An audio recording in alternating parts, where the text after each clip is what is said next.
देखिए आज के इस लेक्चर में कक्षा 9वीं की संस्कृत एनसीईआरटी की book MP board Madhya Pradesh के बच्चे, हिंदी मीडियम वाले और इंग्लिश मीडियम वाले दोनों के लिए, और सीबीएसई बोर्ड के जितने बच्चे उनके लिए भी। किताब का नाम है शेमुसी। शेमुसी का पाठ प्रथम पाठः, पाठ 1 पहला पाठ भारती बसंत गीति ही। भारती बसंत गीति ही। इस वीडियो में इस पाठ का संपूर्ण पाठ बताऊंगा, इसकी पूरी समरी बताऊंगा, इसकी पूरी कहानी बताऊंगा, और जितने भी प्रश्नोत्तर है पूरा का पूरा फुल एक ये पाठ इस वीडियो में पूरा खत्म हो जाएगा। वीडियो बहुत लंबी बन सकती, छोटी बन सकती है। इस वीडियो में पूरा पाठ खत्म हो जाएगा। आपको सिंपल इसके नोट्स बनाना है ना। जैसे मेरा लेक्चर शुरू होता है आंसर क्वेश्चन लिखना है ना, स्क्रीनशॉट ले करके, और उसके साथ साथ आपको इसको याद करना है, रोज का रोज याद करना है, क्योंकि परीक्षा आपकी होने वाली है ना, बोर्ड परीक्षा। देखिए ये पाठ पेपर में आएगा। आपका अध्याय 1 प्रथम पाठा प्रथमः भारती बसंत गीति ही। भारती बसंत बसंत गीति ही। भारती, भारती मतलब माता सरस्वती। बसंत यानी बसंत ऋतु। बसंत ऋतु गर्मी के बाद की जो ऋतु आती है, गर्मी के बाद ठंडी ठंडी हवाएं चलती है ना, और पानी की बौछारें आती है, बसंत ऋतु। गीति, गीति ही मतलब सरस्वती माता का बसंत गीत संकलित है, ये एक प्रकार का गीत है। अब देखो इसका मैं आपको सीधे भावार्थ बताऊंगा, जो परीक्षा में मतलब ताकि आपको आंसर क्वेश्चन याद करने में कठिनाई ना हो, इसीलिए बताऊंगा। देखो ताकि आपको याद करने में कठिनाई ना हो। भावार्थ देखो क्या है इसका। हे सरस्वती नई मतलब अद्भुत अनोखे प्रकार की वीणा को बजाओ, वीणा को बजाओ और सुंदर नीति से परिपूर्ण मधुर गीत को गाओ। हे सरस्वती, सभी लोग क्या बोल रहे हैं? हे सरस्वती की नई प्रकार की वीणा को बजाओ और सुंदर नीति से परिपूर्ण मधुर गीत को गाओ।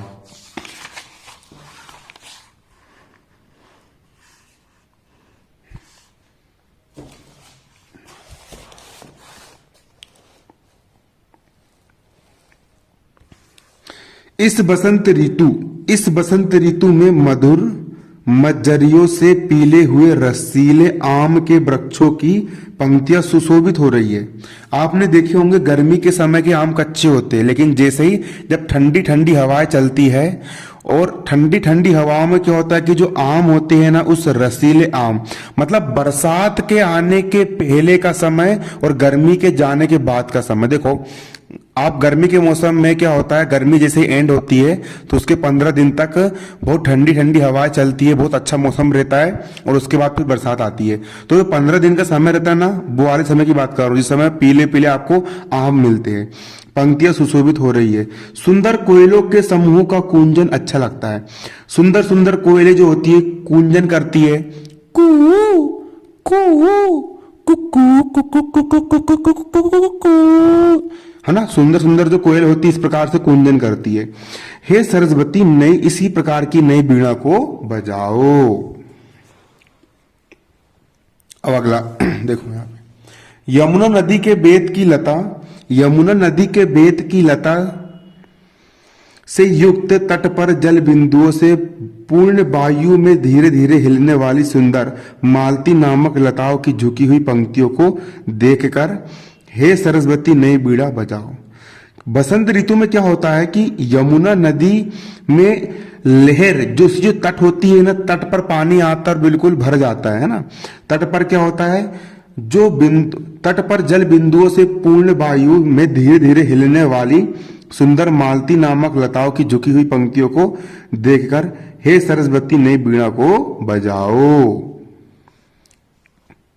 देखो इसके बाद अगला यहां पर क्या है आपका, देखो यहां पर आप देखिए अगला है चंदन के वृक्षों की सुगंधित वायु। भैया होता क्या है कि जब बसंत का मौसम आता है ना, तो चंदन के जो वृक्ष होते हैं ना, वो बहुत सुगंधित वायु, बहुत खुशबू आती है वहां पर, मलय पवन क्या खुशबू आती है ना। सुगंधित वायु से स्पर्श किए गए मन को आकर्षित करने वाले पत्तों से युक्त वृक्षों पर, पुष्पों के समूह पर, फूलों का समूह हो गया, सुंदर कुज्जों पर काले भौरों की गुंजन। कुज्जो जो होते हैं, कुज्जो वहां पर क्या होता है, जो भौरे लोग होते हैं ना वो गुंजन करते हैं। करती हुई पंक्ति को देखकर हे सरस्वती नवीन वीणा को बजाओ। इसके बाद तुम्हारी ओजस्विनी वाणी को सुनकर लताओं के अत्यंत शांत स्वभाव। अब सरस्वती माता की वाणी को सुन करके, सरस्वती माता की वाणी मतलब वही भंवरों का गुंजन हो गया और साथ साथ मतलब बहुत सारी हवाएं बह रही है ना।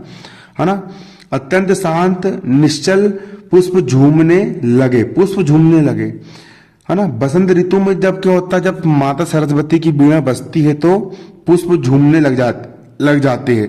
नदियों का जो निर्मल जल होता है वो हिलोरे लेता हुआ उछलने लगता है। हे सरस्वती नवीन वीणा बजाओ। अब देखिए भैया प्रश्न उत्तर जो पाठ में आते हैं, मेन हमारे प्रश्न उत्तर है ना, इसको अच्छे से समझना है और याद भी करना है। कवि वीणा पाणी किम कथयति। कवि यानी कवि, वीणा पाणी मतलब वीणा को धारण करने वाली। वीणा एक प्रकार का वाद्य यंत्र होता है जिसको बजाया जाता है। और वीणा को कौन धारण करती है? माता सरस्वती धारण करती है। उनके हाथ में आप देखना है कि आपको गिटार टाइप का रहेगा, उसको वीणा कहते हैं। वीणा पाणी मतलब माता सरस्वती। किम से किम यानी क्या, कथ्यति मतलब कह रहा है। कवि माता सरस्वती, वीणा पाणी माता सरस्वती से क्या कह रहा है? तो उत्तर कवि वीणा पाणी नवीनाम वीणाम वादयन्तु ललित नीति लीनाम च मृदु गीतिम गातु कथयति। कवि जो है वीणा पाणी मतलब माता सरस्वती से कह रहा है कि नवीन वीणा वादयतु, नवीन यानी नई प्रकार की वीणा यानी वीणा मतलब कोई अच्छी धुन, वादयंतु मतलब बजाओ। कभी वीणा पाणी नवीनाम वीणाम वादयंतु। कभी वीणा पाणी मतलब माता सरस्वती से कह रहा है, नवीनाम मतलब कि नई प्रकार की, वीणाम मतलब कि वीणा, वादयंतु मतलब बजाओ। ललित नीति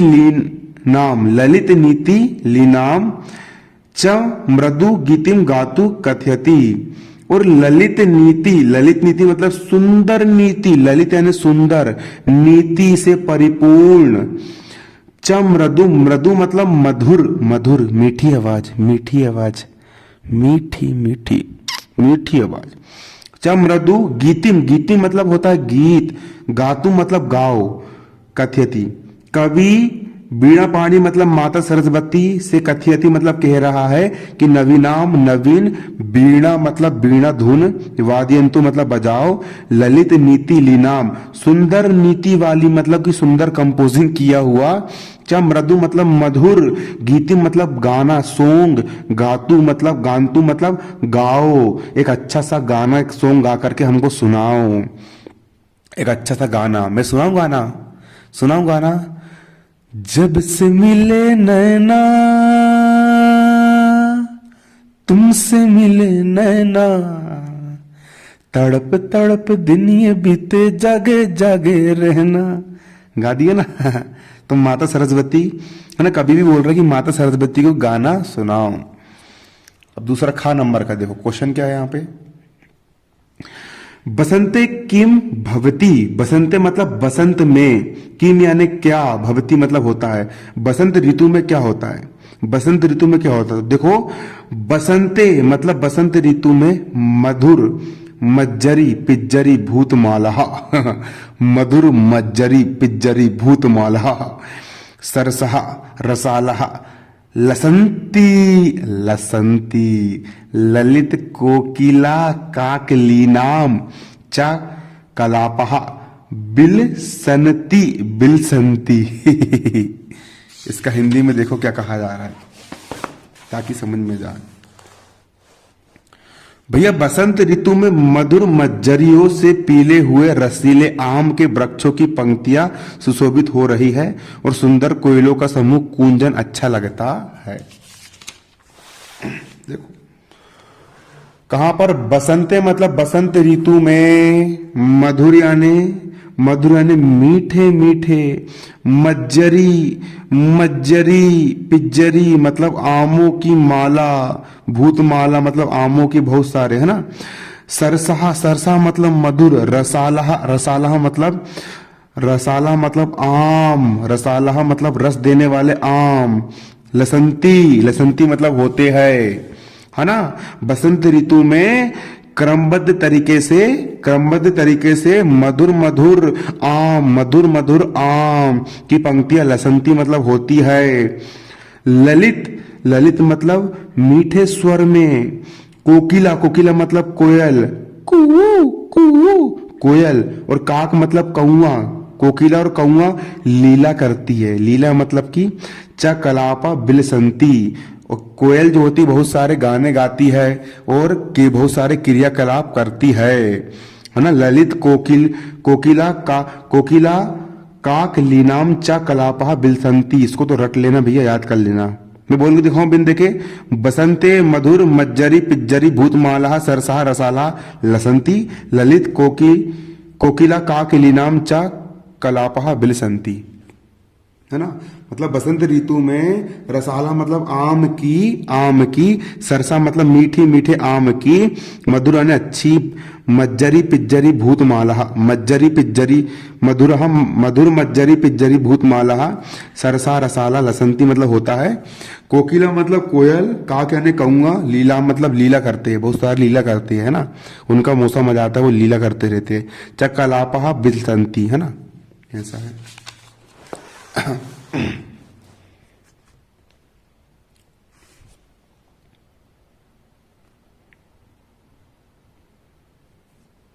देखो यहां पे अगला क्या है? सरस्वत्या वीणाम श्रुतवा किम परिवर्तनम भवतु इति कवि इच्छाम लिखत। सरस्वत्या मतलब सरस्वती की, वीणा मतलब वीणा जो गिटार टाइप का होता है ना, हाथ में रखते हैं ना।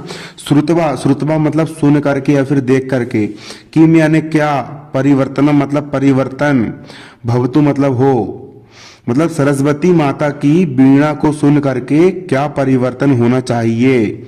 इति कवि इच्छा लिखत, इति मतलब इसमें कवि यानी कवि की इच्छा, मतलब इच्छा क्या है ऐसा लिखो। कवि की क्या इच्छा तुमको यहाँ पर ये बताना है, कवि की क्या इच्छा है वो लिखना है।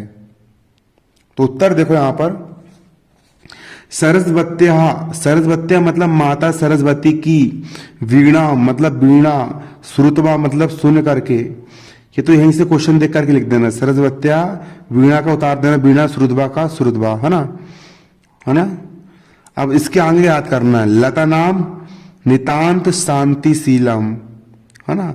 लताओं के, लताएं मतलब पेड़ पौधे में लताएं होती है, लताओं के नितांतम, नितांतम मतलब नितांत अत्यंत ही, शांतिशीलम मतलब कि शांत हो जाती है ना। और उस, है ना, जो लताएं होती है, जो पेड़ों की जो लताएं होती है ना, बसंत ऋतु में भैया ठंडी ठंडी हवा चलती है और माता सरस्वती की वीणा को सुन करके लताएं क्या हो जाती है, बिल्कुल शांत हो जाती है, अत्यंत शांत हो जाती है।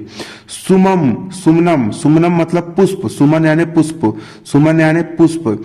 चलेत, चलित पुष्प चलने लग जाते हैं, मतलब कि पुष्प झूमने लग जाते हैं। नदी नाम, नदी नाम मतलब नदी।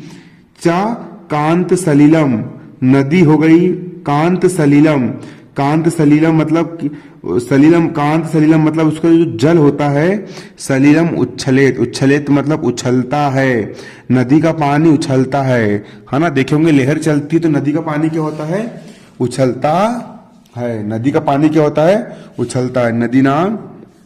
नदी नाम चा कांत सलीलम, नदी का कांत सलीलम मतलब जल, सलीलम मतलब पानी, हिलोरे लेता हुआ, उछलेत मतलब उछलता है, क्या करता है, उछलता है। अगला क्वेश्चन तो बहुत सरल है, इसका तुम इसी याद कर लोगे। देखो यहां पर कुछ नहीं करना है, कवि भगवती भारती कस्या नधा तटे मधुर माघ बीड़ाम नता पंक्तिबद्धम अवलोक बीड़ाम बाध्यतु कथयति। यहां पर तुमको कस्या को हटाना है और कस्य के स्थान पर तुमको यमुना नगहा लिखना है, बाकी पूरा जैसे का वैसा। कवि का कवि, भगवती का भगवती, भारती का भारती, कस्या को हटाओ और यमुना नगहा लगाओ, है ना। तटे का तटे, है ना। फिर मधुर माधवीनाम का मधुर माधवीनाम, नताम का नताम, पंक्ति का ये पूरा जैसे का वैसा। अवलोक का अवलोक के, बीणाम का हो गया क्या बीणाम, वाद्यंतु का हो गया वाद्यंतु, कथयति का हो गया कथयति। सिर्फ इतना बस करना है। अब क्वेश्चन देख लो। कवि भगवती, कवि मतलब कि कवि जो है वो भगवती मतलब माता सरस्वती को किस नदी, कस्य यानी किस, नगा यानी नदी के तट, किस नदी के तट पर मधुर बीणाम बजाने के लिए कह रहा है ना। तो कवि जो है वो यमुना नगा मतलब यमुना नदी के तट के किनारे, कवि यमुना नदी के तट के किनारे मालती नामक लताओं की झुकी हुई पंक्ति को देखकर बीड़ा बजाने के लिए कह रहा है। कवि किसके किनारे कह रहा है, कवि जो है वो यमुना नगा मतलब यमुना नदी के तट के किनारे मधुर बीणाम, मधुर मतलब मधुर बीणाम, नताम पंक्तिम, अवलोक के बीणाम, वाद्यंतु कथयति, वाद्यंतु कथयति, है ना, देख करके बीड़ा बजाने के लिए कह रहा है। अब देखो इतने क्वेश्चन आंसर आपको याद करना है। सही जोड़ी भी आती है इसकी, है ना, सही जोड़ी भी आती है, सही जोड़ी भी आएगी पेपर में आपको। पूरा रिपोर्ट हमसे पूछो ना, हम जो बताएंगे परीक्षा दिन वाला भी बताने वाला है ना कि नहीं। वो बताता है, बहुत अच्छी चीज है, गाइड भी अच्छी चीज है, लेकिन हम आपको बहुत अच्छा बताएंगे, है ना। देखो सही जोड़ी बताना। सरस्वती का क्या आएगा, सरस्वती माता जो होती है वो वाणी, है ना। सरस्वती मतलब कि वाणी और संगीत सरस्वती माता से निकला है, उनकी देन है। तो सरस्वती का आएगा वाणी, है ना। पहले का आएगा 4। आम्रम, आम कैसे होते हैं, रसाल मतलब रसीले होते हैं। तो खा का आएगा 5, खा का आएगा 5। पवनहा, पवनहा, पवन को समीर भी कहते हैं। समीर, पवन का मतलब वायु हवा और समीर का मतलब भी हवा होता है। तो पवनहा का समीर आएगा। तटे, तट, तटे, तटे मतलब कि नदी के तट मतलब तीरे, नदी के किनारे, है ना। तट का तीरे आएगा। भ्रमणाराम, आलिनम, भ्रमणाराम मतलब कि जो भवरा होता है वो आलिनाम मतलब गुंजन करता है। तो भ्रमराणाम का आएगा आली नाम आएगा यहाँ पर। अब इसके बाद यहां पे देखो, अधोलिखितानि पदानि प्रयुज्य संस्कृत भाषाया वाक्य रचनाम कुरुत। अधोलिखितानि मतलब निम्नलिखित, पदानि मतलब निम्नलिखित पद में प्रयुज्य संस्कृत भाषा में वाक्य मतलब तुमको यहाँ पर एक एक शब्द दिया है और इस शब्द का उपयोग करके तुमको एक वाक्य रचना लिखना है। नीचे लिखे शब्दों का प्रयोग करके संस्कृत भाषा में वाक्य रचना करना है। पहला निनादय, निनादय, निनादय का इसमें वाक्य बनाना है। तो अय वाणी नवीनाम बीणाम निनादय, है ना। अब मंद मंदम गजा, मंद मंदम मंद चलती मतलब गजा मतलब हाथी, मंद मंद मतलब धीरे धीरे, चलती मतलब चलता है। मारुतः, मारुतः, मारुतः मतलब मारुति, मारुति मतलब हनुमान जी की बात हो सकती है, मारुति बोलते हैं उनको, मारुति कार की बात हो सकती है ना।